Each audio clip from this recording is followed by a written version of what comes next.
This one might sting a little bit, but people like us, the ones who were raised to hold it all together, we don't always know the difference between real strength and survival mode. We learn how to smile, keep it moving, carry everybody else. And after a while, it's easy to think that that's just who we are, proud of ourselves even. But that's not real strength, it's survival. It's masquerading as capability and competence. In other words, it's just trauma with good branding. And you don't know how much that confusion is stealing from your soul and wearing you down until it's too late. You become completely consumed in the giving of yourself. Here's the thing, it isn't your fault. Let's be clear about that. That's not what I'm saying. I know you didn't wake up one morning and say, hey, I'll carry the weight of the world for everyone else today. Yeah, that's what I'll do. No, the role was handed to you somehow, some way, shaped into you, praised into you. And over time, you wore it like armor because honestly it was. It kept you safe and it made you feel secure. But the same armor that was once protection is now the very thing that's keeping you from breathing, from asking for help, from believing that you deserve ease. It's stopping you from growth.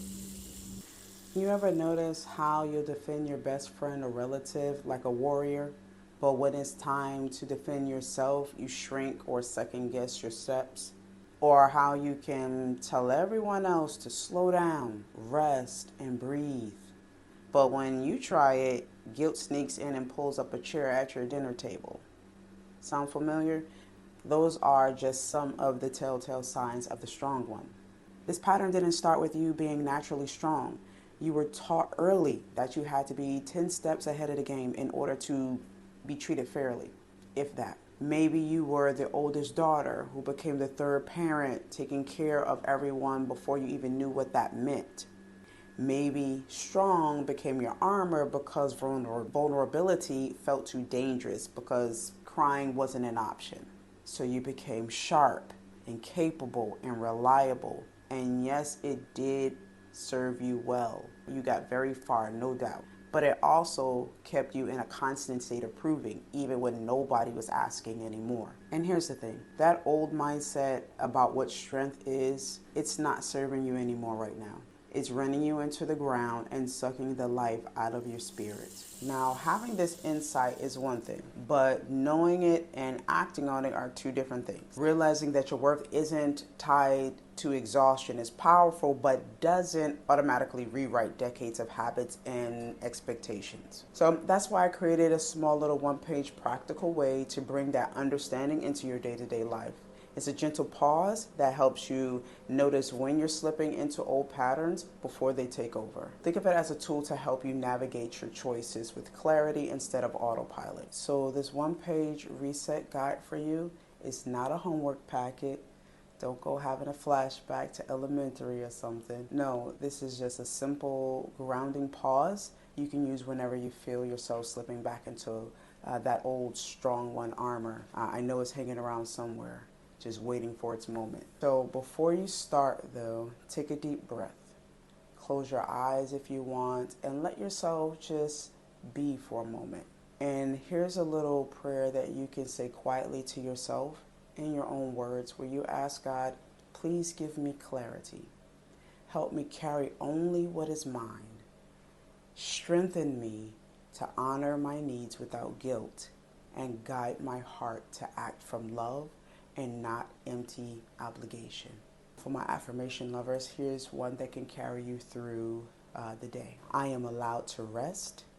I am allowed to set boundaries.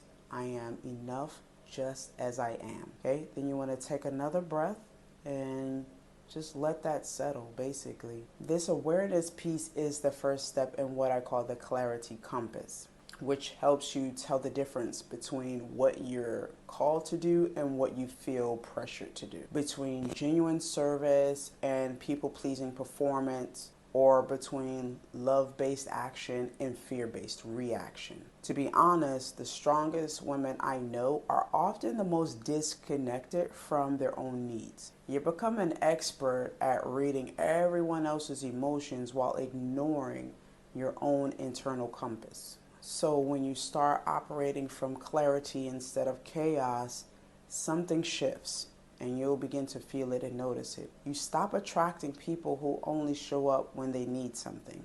You start attracting relationships built on mutual respect rather than one-sided depletion. If this made any sense to you, don't just nod and move on.